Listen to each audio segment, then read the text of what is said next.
Fibromyalgia is a hard diagnosis to live with, especially if you're a man. People often don't associate the condition with men. Besides dealing with chronic fatigue and years of poor eyesight, Kevin Brooks has also had to deal with a lack of understanding for his condition. The Brooks made a few changes to their house to make things easy for Kevin. His daughter Katie offered to show us around. Along the way, I tried to understand what life is like for the family. It's open plan, so as you come in through the front door, you walk into the living room, then to the left we had that knocked through, it used to be a wall, into the garage. So that's now got a little toilet in there, and it keeps going all the way through, the living room does, to the kitchen. Again, open plan, so if Dad is ever in a wheelchair, he can just roll along. And it carries on out the doors as well. We've got a ramp so that you can get in and out of that garden. We've got a stair lift so we can go upstairs. If he's not feeling very well, he'll just sit on that and go up. Then we've got a shower room upstairs, a wet room. So that used to have a bath in it, but Dad couldn't get in and out of the bath. So that's been knocked through. And it's open plan upstairs as well, so there's just the doors on the bedrooms, but there's no steps, there's nothing, you can just easily go round. We've had a shower room done so that he doesn't fall getting in and out of the bath. We've got this, it's supposed to regulate temperature so it doesn't burn himself. He uses this seat if he's having a shower and he can't stand up.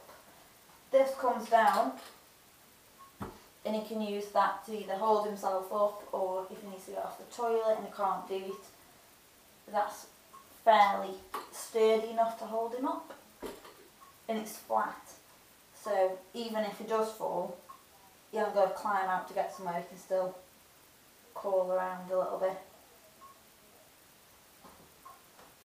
So this is the handle that slips underneath the bed, and he pulls himself up with it in the morning.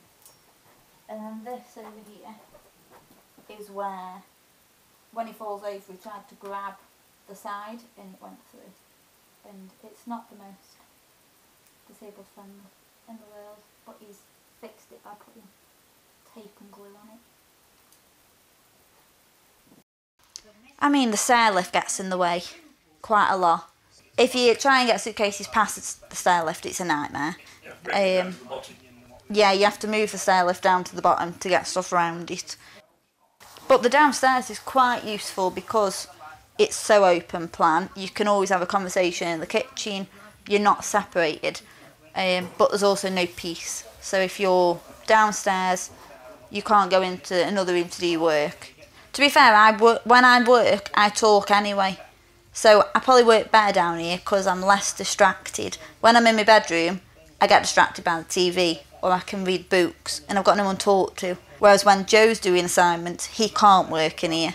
He has to go, like he has to do his work at home, where he's got doors that can shut. Because Dad's fairly deaf, the TV's always on really loud, so you can hear that through the house. You can probably hear it next door, it's like a disco. But you just have to put headphones in, really. You just get used to it. Katie's mother Shirley is a retired NHS matron and is no stranger to patient care. But being a full-time caregiver tires her out sometimes too. I was on duty and was feeling particularly stressed by it all. And so I rang this care line number.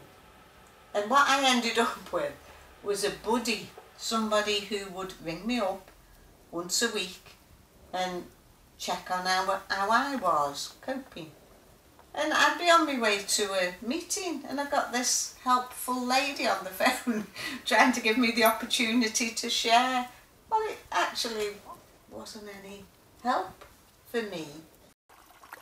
Kevin was a premature baby and has dealt with several health complications ever since, including fibromyalgia, possible MS, and retinal scarring, among a long list of others. However, what stands out about him is his unending effort to lead a normal life.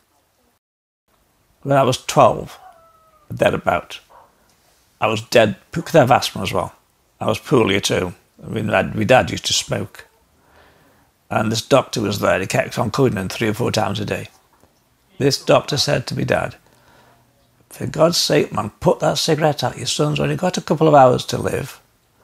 And I'm thinking that I'm going to live longer than that. You know, and I have. And that's every time I'm poorly, because I keep thinking, I'm going to get through this, because I've got 120 years. His dad didn't stop smoking. He never understood. He had the heart attack first, didn't he, before he stopped? He died of smoking Yeah. He was really 64. So I beat him. I'm still here. I'm supposed to be dead in teen time, but I'm 66 now.